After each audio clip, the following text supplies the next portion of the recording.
नमस्कार दोस्तों, मैं हूँ राकेश। आप देख रहे हैं राकेश नरेटर।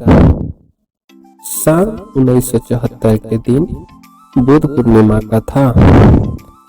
उस दिन तत्कालीन प्रधानमंत्री इंदिरा गांधी एक फोन कॉल के इंतजार में थी। ये फोन की घंटी बजी पर उन्हें संदेश मिला, मुस्कुराए मंत्री इंदिरा गांधी। उसके बाद बोली, द हैज फाइनली स्माइल्ड। यही संदेश का मतलब था कि भारत ने अपना पहला भूमिगत परमाणु परीक्षण 18 मई सन 1974 को के पोखरण में 8:05 पर किया।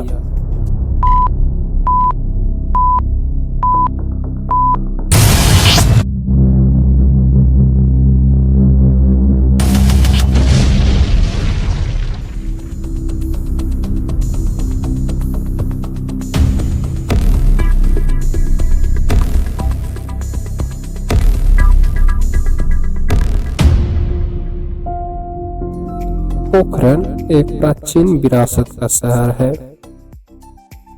राजस्थान के जैसलमेर जिले में राथार के रेगिस्तान में स्थित है। चारों ओर लवणीय चट्टानें हैं। पोखरण का आर्थिक अर्थ है 5 मरीचिकाओं का स्थान। ये स्थान तब सुर्खियों में आया था जब भारत ने यहाँ श्रृंखलाबद्ध परमाणु परीक्षण किया। परीक्षण का नाम स्माइलिंग बुद्धा पड़ा। गौतम बुद्ध के जन्म के दिन ही इसका परीक्षण किया गया, इसलिए इसका नाम स्माइलिंग बुद्धा पड़ा।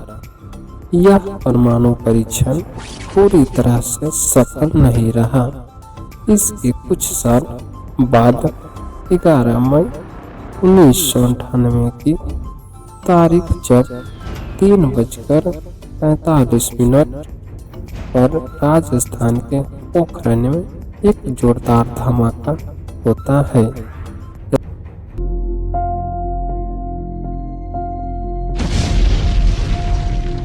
रेत के गुबार के बीच भारत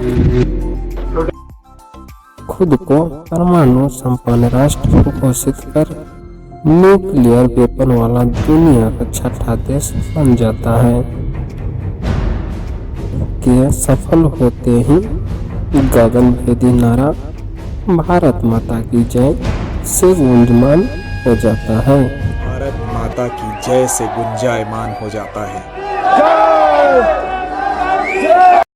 इसके साथ ही दिल्ली में बैठे तत्कालीन प्रधानमंत्री अटल बिहारी वाजपेयी जोशीले स्वर में भारत की इस उपलब्धि का औपचारिक तौर पर ऐलान करते हैं।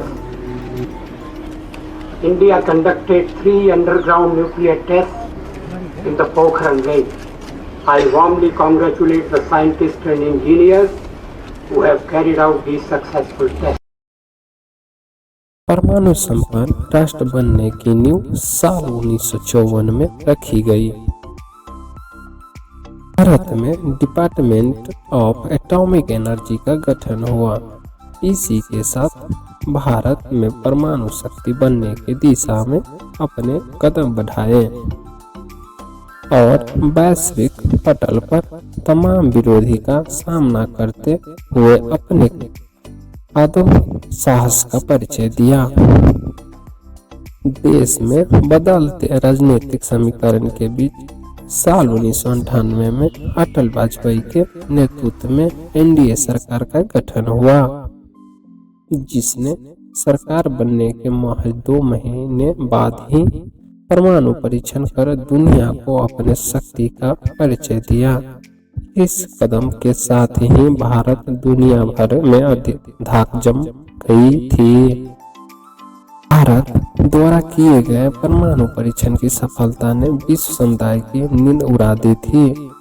भारत ऐसा पहला परमाणु शक्ति संपन्न देश बना जिसने परमाणु सार संधि यानी MPT पर हस्ताक्षर नहीं किए हैं। अमेरिका सहित भारत के सभी शत्रु देश ने भारत को इस परमाणु परीक्षण का न करने देने की पूरी तरह से एकजुट थे।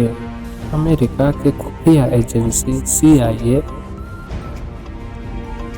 भारत के हर एक गतिविधि हरकत पर नजर रखी हुई थी और उसने अरबों रुपया खर्च करके पोखरण पर नजर रखने वाले 4 सैटेलाइट लगाए थे और कहा जाता है कि ये ऐसे सैटेलाइट थे कि जमीन पर खड़े हर भारतीय सैनिक की घड़ी में क्या क्या समय चल रहा है यह भी देख सकते थे, लेकिन भारत ने CIA इन सभी सैटेलाइटों को मात दे दी। कहते हैं कि पाकिस्तान भी कुछ पीछे नहीं था। पाकिस्तान बलूचिस्तान की चगाई पहाड़ी के पास परमाणु परीक्षण करता था और उसके मुकाबले भारत के पास पोखरण में छिपकर सीक्रेट मिशन को पूरा करने के लिए साधन भी बहुत कम थे और क्योंकि पोखरण एक रेगिस्तान में था, इसी वजह से वहां पर सिर्फ झाड़ियां थी और झाड़ियां इतना कम थी कि वहां पर कोई छुप नहीं सकता था। ऐसे चुनौतियों ने इस परमाणु परीक्षण भारत के लिए चुनौती बना दिया। तब आप सोच सकते हैं कि CIA की नज़र हो और भारत के दुश्मन देशों की उन पर नज़र हो तो ये परमाणु परीक्षण किस प्रकार किए होंगे और इनमें कितने सारे कठिनाइयों और चुनौतियों का भारत को सामना करना पड़ा होगा।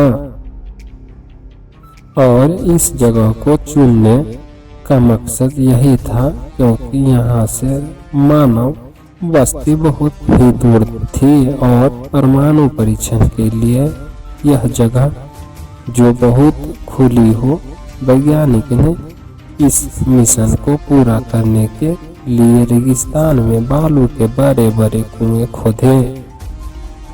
इनमें परमाणु बम रखे गए। फिर कुएं को ढकने के लिए मशीनों का और बेलचा लेकर आदमियों ने इन कुएं को ढका। बालू के 1 फीट नीचे ही मोटे मोटे तार बिछाए गए। इनमें आग लगाई गई जिसे बहुत जोर से धमाका हुआ और परमाणु का परीक्षण किया गया। धमाका इतना बड़ा था कि बालू की पूरी मिट्टी बहुत ऊपर तक उड़ी थी और काफी बड़ा इसके गड्ढा बन गया था। जैसे ही ये विस्फोट हुआ था, एक वैज्ञानिक ने हवा में हाथ उठाते हुए ये कहा, "Catch us if you can."